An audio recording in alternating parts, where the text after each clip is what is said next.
This great partition of the subcontinent, which I have done. I was associated with a research project. We have interviewed more than 1,500 survivors of partition of 1947, and you are witnessing the same thing. People are living in wretched conditions that I cannot even mention here. 60,000 people homeless is not a joke. 200 plus people died. And there has been a civil war-like situations where people are armed to the teeth and roaming around and fighting each other, defending their villages. And the Indian state is a mute spectator to this tragedy for 1 year. I must remind this House that each and every square centimeter of Manipur is covered by a central armed forces. It is one of the most militarized areas in this country where you have more armed policemen than the civil police, besides the armed forces of the Union. Despite this, how is that 60,000 people were rendered homeless and villages in thousands were destroyed? And yet, our Prime Minister remained mute, not even a word. And the presidential address did not even mention that. Shame, shame, shame, shame, shame. And I said that this silence is not normal. It is a reminder of the fact which many scholars have said, that there is a continuity between colonial and the post-colonial period. Today we are observing a day where we begin a new criminal laws, seemingly discarding the colonial heritage. But as Ashish Nandi says, colonialism is a state of mind. It is a psychological phenomenon. It is an outlook, the way you look at the people, the way you look at the world. And the fact that this continuity is shown by neglecting the tragedy of a state, which is the 19th state of the Union. It is amazing to see that I get an opportunity as the midnight hour approaches to register this anguish and this hurt of the denial that this country has meted out to its own citizens in the state of Manipur. I must ask these questions to the House. Is this silence communicating to the people of the Northeast, and Manipur in particular, that you don't matter in the Indian state scheme of things? Major Laisam Jotin, who was awarded Ashok Chakra while grappling with suicide bomber, was a Manipuri, who was awarded Ashok Chakra. You are dishonoring his own state.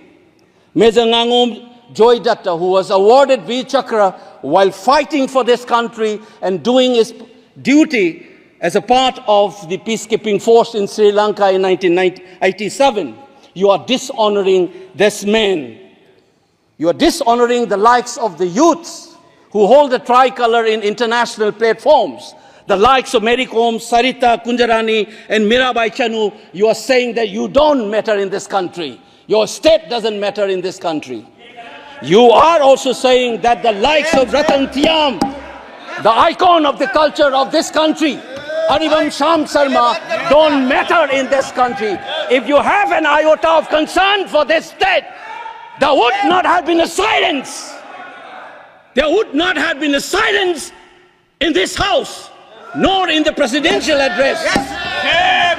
This must be registered. Please raise your point of order. If you wanted to doubt the nationality and the nationalism of the people of that state, you must realize that these people have fought for the country. These people have brought Lural to this country.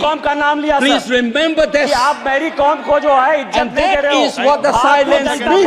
1 second. And I am telling you this. Mary Kom को हमने member of parliament बनाया, Bharatiya Janata party ने member of parliament बनाया। हमने कैसे नहीं इज्जत दी मणिपुर को? मणिपुर को स्पोर्ट्स यूनिवर्सिटी दिया। और आपसा जो है, मैं एक ऐसा आदमी हूं कि मेरे मामा को मणिपुर में गोली लगी, वो सीआरपीएफ के डीआईजी थे, इनको शहीद नहीं पता है। और 1956 में पहला आपसा मणिपुर में लगा। और 1956 से आज तक please listen to the point of order. ये Please listen to him. Silences. Congress के कारण मणिपुर की यह स्थिति है. 5 years after independence, can you negate this fact?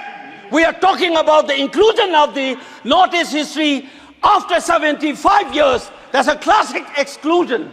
India was an anthropological subject, not a historical subject in the eyes of the colonial forces. And today, the Northeast remains outside of the history of the Indian history textbook. That is why you treat them as the other. And that's the silence. And the silence on the Manipur tragedy is not unique. It is the reflection of this general continuity of the colonial in the post-colonial. It is sad to see a nationalist party like the BJP will feel comfortable with this silence on the tragedy of Manipur. Keep your hands on your heart and think about the 60,000 people who are linguistic in relief camps.